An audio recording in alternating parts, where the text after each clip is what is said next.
तेव्हा आज दिवसभरातली सगळ्यात मोठी बातमी, मुंबई महानगरपालिकेचा महापौर कोण होणार याचा जो सस्पेन्स होता तो आता संपलेला आहे। मुंबई शिवसेनेचा महापौर होणार, त्याचा मार्ग मोकळा झालेला आहे। दिवाकर रावते शिवसेनेचे नेते आता आपल्या सोबत आहेत। रावते साहेब, शिवसेनेचा महापौर होणार, प्रतिक्रिया काय तुमची पहिली?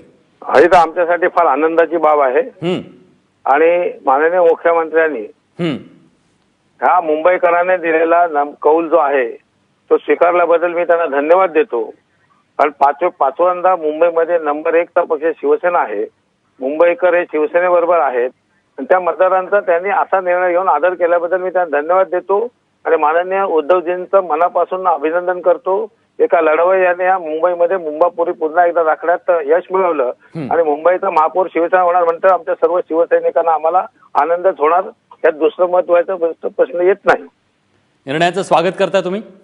अर्थात। बर, दुसरा प्रश्न अत्यंत मुंबईकरांच्या मता 1 नंबर मतदान शिवसेना केलं, याचा आदर केल्याबद्दल मी त्यांना धन्यवाद दिले, याचं स्वागतच केलं मी।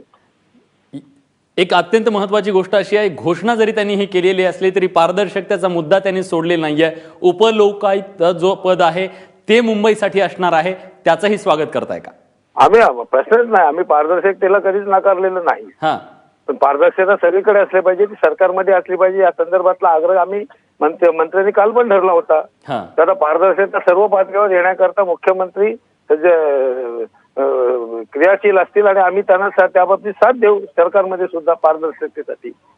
नक्कीच। तेव्हा आता जो कटुता होती शिवसेना आणि भाजपमधली ती दूर होईल अशी आशा करूया। दिवाकर रावतेंनी स्वागत केलेल्या मुख्यमंत्र्यांनी घेतलेल्या या आजच्या सगळ्यात मोठ्या घोषणेचं, मुंबई महानगरपालिकेमध्ये आता शिवसेनेचा महापौर होणार, हे नक्की झालंय।